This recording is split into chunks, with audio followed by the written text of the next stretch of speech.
This is Gabriela on the scene today with Talk Network Radio. We have a real treat for you just around the corner, and that is Empowered Living with Jeff Byrd. Jeff is the owner of Jeffrey Byrd Coaching, and he will be coming to you weekly to teach you more about empowered living. Now, let's join Jeff already in the studio.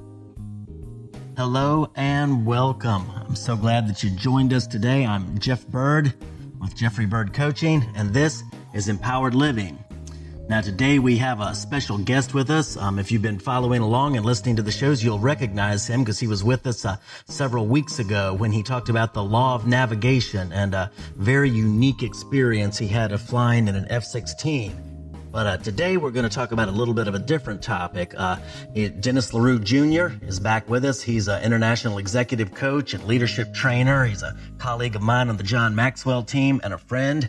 And he's going to be telling us some stories that he had in the U.S. Air Force. And the title of today's session is Failing Your Way to Success. A lot of people think that, the success journey is just straight up the chart, but that's not necessarily the case. And Dennis is going to expound on that a little bit and teach us some things. So please join me in welcoming to the studio via phone, Dennis LaRue Jr. Dennis, thank you so much for being with us today. Jeff, it is so great to be back with you and the Empowered Living tribe that you have there. I tell you what, I had a great time talking about that F-16 ride last time, and I'm really excited to take us from the heights of an F-16 ride all the way down to some of the failures that I also experienced during my Air Force career. And, even just thinking about this topic with you this week, I still felt some of those painful moments of going through this. So I'm really looking forward to sharing the lessons that I learned through this process. Well, Dennis, that's great. I can't wait to hear the stories and the lessons you learned. It just goes to show that our life journey and the journey up is certainly has its ups and downs along the way. It's not just a linear, straight up chart. And sometimes the things that we learn in those down cycles are the lessons that we really need to propel us up. So, Dennis, what I really want to do is just turn it over to you. I love hearing your stories, and I can't wait to hear these. And I just want to just listen in and let you jump right in and take it away. So please take the floor, and we'll sit back and enjoy listening to your wisdom and insight. All right, Jeff. Thank you. So, for all my listeners out there, you know that I was in the Air Force for 23 years, retired Air Force, and I was enlisted. So the way the promotion process went in the Air Force, it's similar to just in any company or organization you've been in. When the slot is vacated, there's the opportunity to get promoted. Now, there's a whole lot more behind the scenes with the promotion process. So what I'm going to do is just kind of keep it at a 20,000-foot level and not bore you with the details of the promotion process. I'll share I'll go into a little bit more of the details as we further progress, because in the Air Force, when you first come in, everybody starts off pretty much at the same rank unless you've had some college background. A certain number of hours distinguishes the first 3 or 4 ranks in the Air Force: an Airman Basic, Airman First Class, and Senior Airman. You kind of come in with those ranks are based off of your time in service and your time in that specific grade. And pretty much those are guaranteed automatic.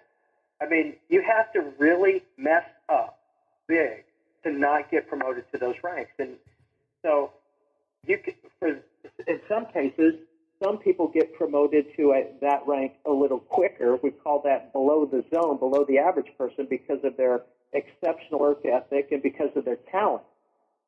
But then as you progress along in your career, there's more to getting promoted. And so one of the lessons I learned real fast in my Air Force career is talent alone will get you promoted at the lower levels, but it's not enough the higher you climb. Your talent alone is not enough to get you promoted the higher you climb, whether it's the military promotion system or any promotion system in athletics or whatever system it is. Talent alone will allow you to rise from the lower levels a little ways, but talent alone will not get you to the top.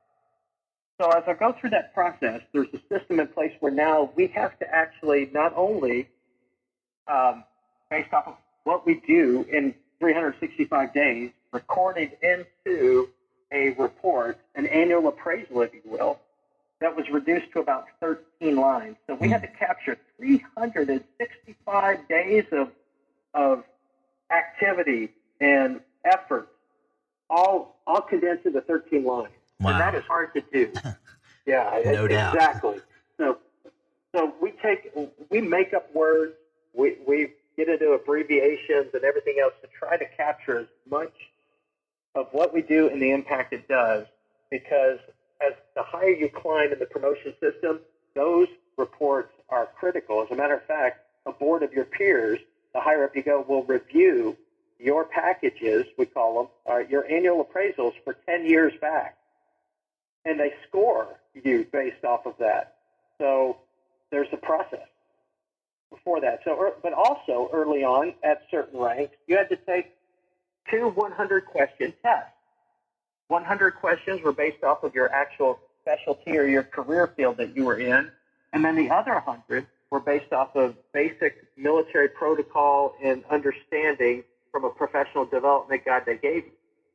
And when you took your annual appraisals and you took your time and grade time of service, and you even got points for certain decorations you were awarded, and then those questions, that was compiled together. And then Congress came in and would set a percentage allowed to be promotable, and then it was racked and stacked based off of your career field. So let's say there's 100 people in your career field, and the Congress says they can promote 10% in that career field. Well, there you go. Out of 100 people, the top 10, based off a score, get promoted, and everybody else below that number, sorry, you're left out. Gotcha. That's kind of, in a nutshell, how that works. So in that testing process, you control at least 200 points of your promotion at certain ranks, but you also control what you get on your appraisal.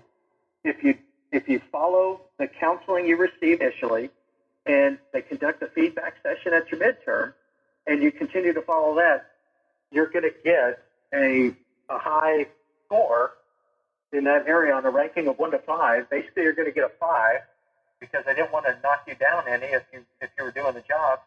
And so you scored pretty much, you covered the majority of what you needed on the test. So, but the higher up you go, as I mentioned, when they actually start looking at your previous tenure packages for promotion to the higher rank, your chief master sergeant, your senior master sergeant, and even, I think, master sergeant to a degree. Actually, it was senior in chief. Well, the majority of your scores are based off of those packages. And so here's another big lesson I learned in this process, just on an overview.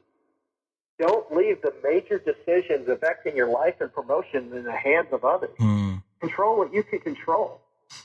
You see, the testing, you control your test. You control 200 questions, 200 points of your testing right away. So that means you got to study.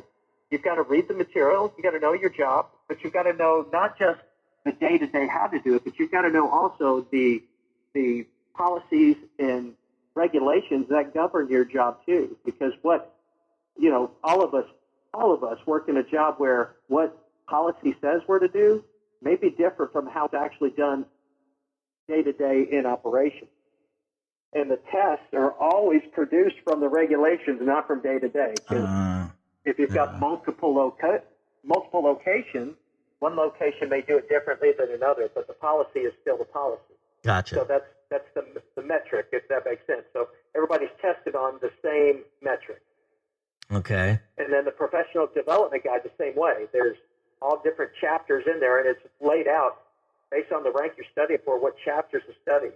So everything's laid out. There's no excuses other than why you didn't study and why you didn't prepare yourself for testing for the day, because everybody tests within a certain time frame every year too. So you know when you're going to test, you know the material that's going to be at least on the test, and so now it's a matter of what are you going to do to test. And back to that talent, there's some people that can read a book. We all know those people in school that basically didn't study and somehow got A's. I was one of those. I had to work really hard in certain classes to get my grades better. And so in my military career, the study. And it led to, you got to know your why. Why are you studying for testing? I met people who said, yeah, I want to get promoted. Yeah, I want to get that pay raise that comes with promotion. But then their actions totally went against what they wanted to do. And I'm one of those. I did that. There were times I said, yeah, I want to get promoted. Yeah, I want this. But I didn't put in the work. I was relying on talent. So in order to achieve that promotion success in my career field, but also for our listeners here, no matter where you are, what system you're in, you've got to know why you want success. You've got to know it. You got to know what that why is, because in the process of studying, in that process of practicing, in that process of doing the things you need to do to be successful, it becomes a grind and it becomes mundane, and it starts to wear on you. And instead of the energy and the excitement of when you started, you get into those no-man miles. I'm a runner. You get into those areas where, okay, it's now monotonous. And why am I doing this? And it's easy to be taken off your game. And it's easy to get distracted. And it's easy to chase rabbits. And the next thing you know, it's time for the test, and you haven't studied in months. And the things you did study, you've forgotten because you weren't doing it day to day. So you got to know your why. And in that process of knowing your why, you got to plan and prepare. So as I got to the higher levels of testing, as I was relying on my talent alone, here's what happened. You know how I mentioned that 100 and only 10 got promoted? Yeah, right. Well, there were a couple of times in my testing where I was number 11 and number 12, 2 years in a row. Ooh, that hurts. You know, in the way that I felt like an Olympic runner who finished fourth and then trained harder the next time, and in the next Olympiad ran a better race and still finished fourth. Oh my! Wow, that's what it feels like. It was a year process, and I can remember being so angry and frustrated, and just that day when I found out I didn't get promoted, my boss cut me off early and let me go home early. I threw on the running shoes and cranked out 10 miles just to let it go. It just got to put the energy somewhere, right? Exactly, and there was a lot of negative energy, I'm afraid. I'll just say that the conversation I was having with myself was not flattering whatsoever, and probably not printable either. Right. Yeah. So, but one of our mentors said that if we talk to other people the way we sometimes talk to ourselves, we'd all be in jail. That's exactly right. And so as I got to that second time where I wasn't promoted, in fact, the head person in charge of the promotion cycle, when he saw that I didn't get promoted, he actually went back and rescored my test because he was absolutely shocked that I didn't get promoted. He thought for sure that I was in. Yeah. And so he rescored my test, and I still didn't get promoted. So that caused me to ask myself many questions. And I thought I planned and prepared. And when I really reviewed what I was doing, I thought I was giving my best. But what I realized was I had more in the tank. And I wasn't giving my best effort. I was stuck doing old ways of testing and old ways of doing things and relying on previous methods to get me promoted. And those previous methods got me promoted to the promotion I was at. But those methods weren't good enough to get me promoted to the next level. Wow. So in order to reach new levels, you've got to do new things. So that new thing that I tried, I finally found a method. I finally just sat down, and it was like those commercials. You remember those Snickers commercials? And there was one about the Buffalo Bills, the NFL team. They had just lost their fourth consecutive Super